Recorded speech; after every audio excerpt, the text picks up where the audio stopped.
Hello, ladies and gentlemen, this is Spider, and welcome back to another review. And today we're going to be taking a look at the Iron Man Walmart exclusive Stealth Operation suit.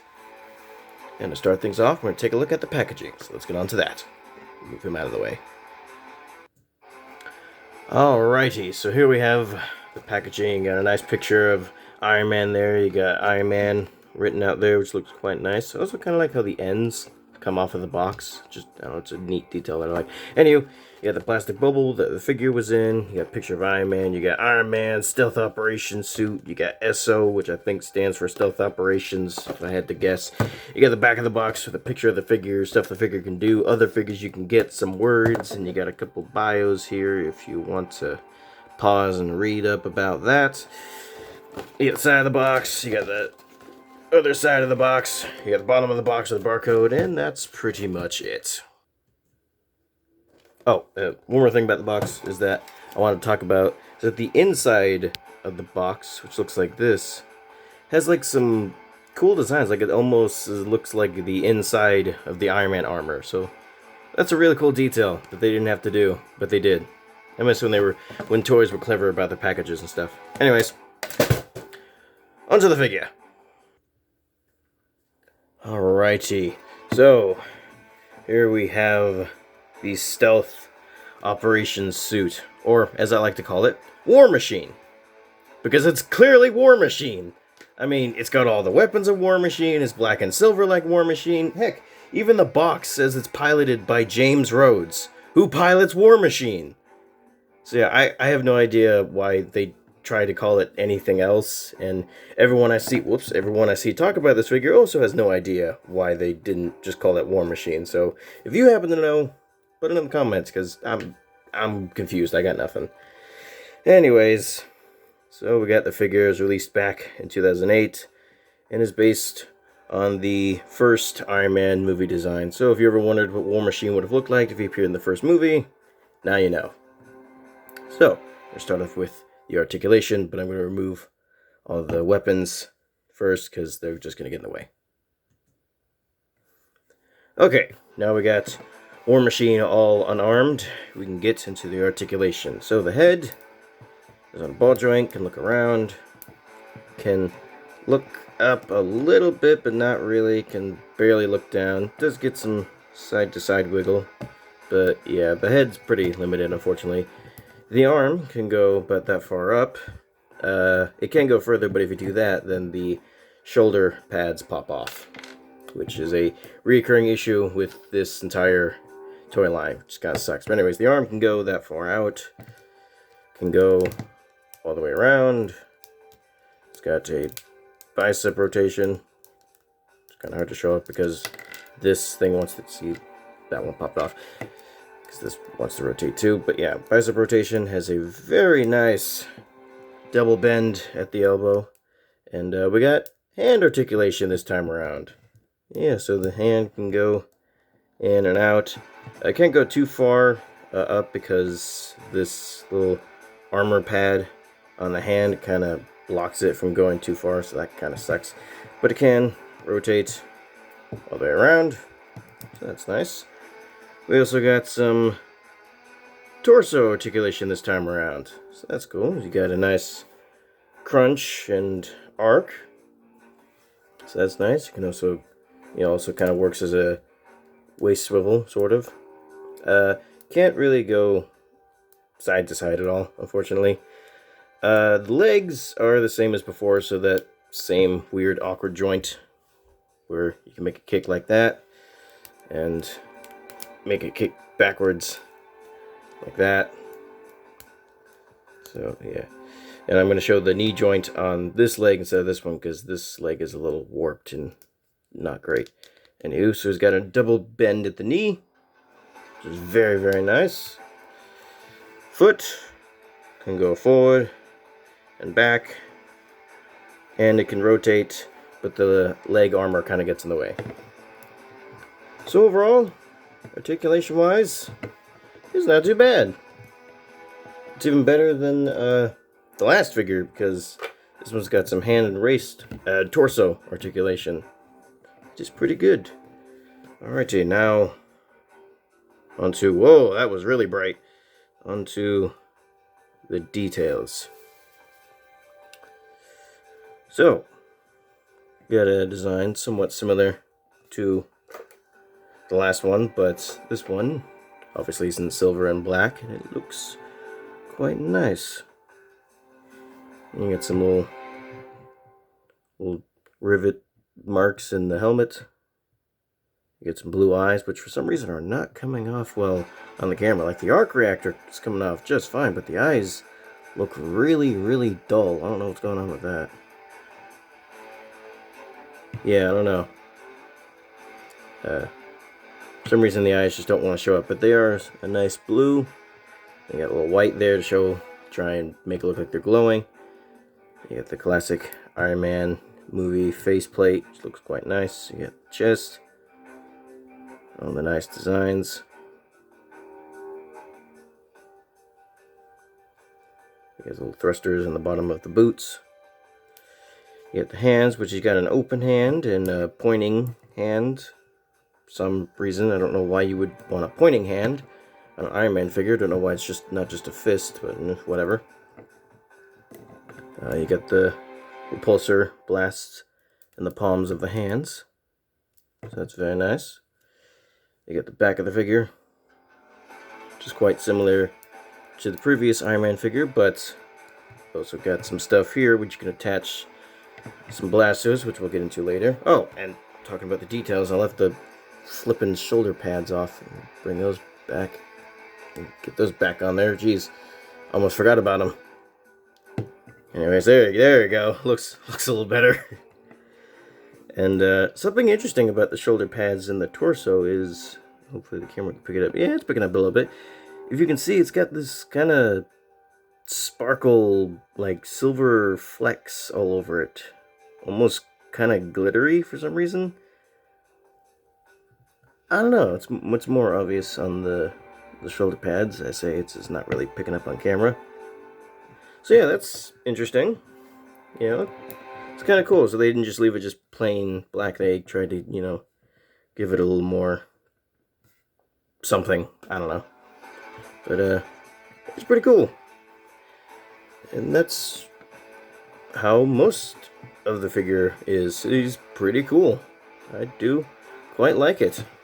Yeah, the only real issue with the figure is some of the paint on it, because most of the figure is just made up of black plastic and then painted silver, which is, for the most part, is fine. Like on the faceplate here, it looks fine, but when you get to the arms, and even on some of the legs, you can see the black is kind of peering through the silver. You can kind of see it on the leg too. So, yeah, they could have used a few more coats of paint to really kind of bring it together. And it starts obviously getting worse the more you play with it. Like, this is my original War Machine figure I had, and you can see that a lot of the silver paint, especially on the face, is, yeah, it kind of scraped off. So that's a little unfortunate, but what are you gonna do? It is just a movie toy. It's not, you know, like a highly sought after collectible or anything. So for the most part, and for what it is, it's pretty cool. And I think that is pretty much it for the figure. Now on to his accessories, which is pretty much nothing but weapons. But then again, it is War Machine, so what do you expect? Anyway, so first up here we have his arm cannons. So zoom in here, you got these arm cannons. Can we focus? Thank you. So you got two barrels there. And a little place where the arm will go. Come with two of them, one for each arm. And just plug on like so. And something I don't care much for is the fact that they're friction based. Like, that's how they clip on, is that you just, like, if you just put it on like this, you'll see it's super loose. Focus. It's super loose, so you're gonna have to, like, put it up further on the arm so it's, you know, it stays on via friction, not fiction. And honestly, I kind of wish that it just plugged on or clipped on or something, because, you know, the more you put these things on, the more it's going to stress out the joint, and the more it's going to get these big stress marks that you can see on my old War Machine figure. So, don't love that, but it's not terrible. It gets the job done. At least it hasn't broken, so that's nice. You also get his two shoulder-mounted weapons, so you get this missile launcher, which also has that silver fleck sparkly design that the armor has too. So it goes on the right or the left, I don't know. Just clips that on, just like that. You also got the Gatling gun one, and I like that they just straight up made a minigun Gatling gun type thing. They didn't like try and be like, oh no, it's just a laser cannon. No, they just straight up made a Gatling gun, and I love it. Anyways, like I said, just plugs on. There's a little hole right there. Just boop, tabs on, and you can flip those up, and boom, you got War Machine all armed up. Armed up. I can speak, I swear. It also comes with a pair of missiles. Yeah.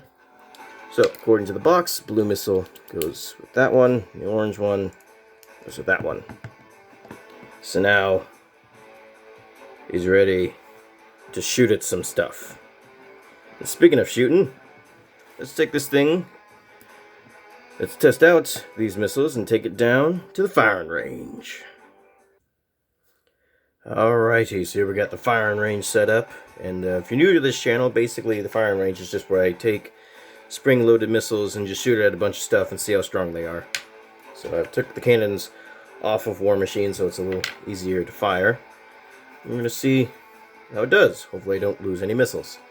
So first up, we got the Lego figure. Yeah, pretty easily takes that down. Now let's see how it does against the minion. Takes it down pretty easily as well. How about the empty Altoids can? Yep, got that too. Alright, now let's see how it does against another Iron Man figure. Yep, knocks him down over.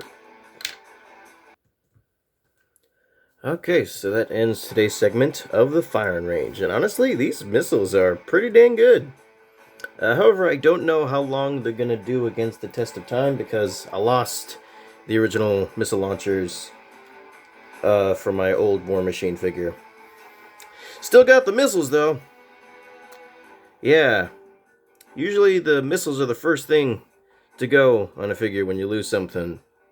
Not me, though. I still got them. But nothing to shoot them with. Anyways, that's kind of why I got this guy, so I can, have some blasters again. Anyways, that's... Sorry, I just lost my train of thought for a second there. Yeah, I think that's pretty much all I have to say about War Machine here. Or as the box would have me call it, the Stealth Operations Suit. What is stealthy about any of this? He's armed to the teeth with guns. Anyways, that's pretty much it for the figure. So now we move on to the size comparisons. Oh yeah, one more thing I wanted to mention before we move on to size comparisons. I always forget this. That he can, in fact, do the Iron Man landing pose, just like before. Although, because of the limited head articulation, he can't really look up, but he can do it. So yeah, now on to size comparisons. Alrighty, to start off size comparisons, here it is, as always, with a Lego minifigure. The Pack of Destruction minifigure Mothra. The Pack of Destruction minifigure Godzilla. Alright, now on to the more relevant size comparisons. Here it is with the Spider-Man 3 Black Symbiote suit Spider-Man.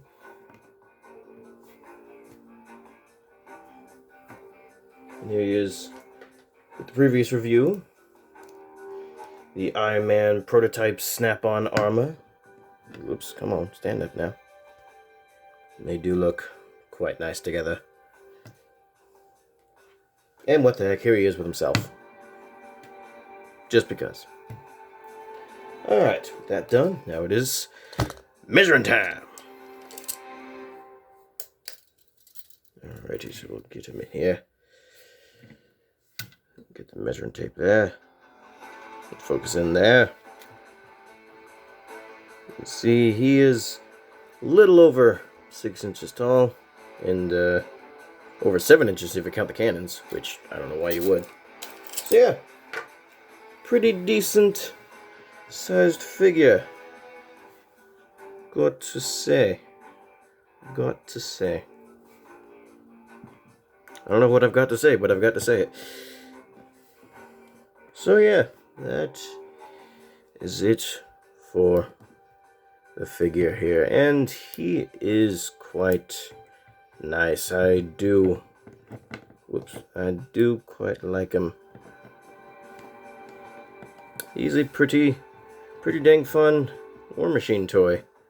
And not that bad if you're an adult collector either. He is quite nice. And if you wanted one for yourself, on eBay they're going for around $25 to $30, brand new in the box, and around $20 used. Which, honestly, that's not too bad. You know? And heck, sometimes they even go cheaper. I mean, I was able to get this guy, which was basically brand new, for like $16. So yeah, they don't all go for that, but you know, sometimes you'll find one that's a bit cheaper. Yeah, it is unfortunate that his leg is a bit warped, but whatever. I'm still glad that I got War Machine all armed up again. Because, you know, War Machine just don't look right without all the guns. You know, he needs them. Otherwise, how can you be War Machine? Anywho. So yeah, I feel like I've rambled on long enough. That's pretty much it for this review.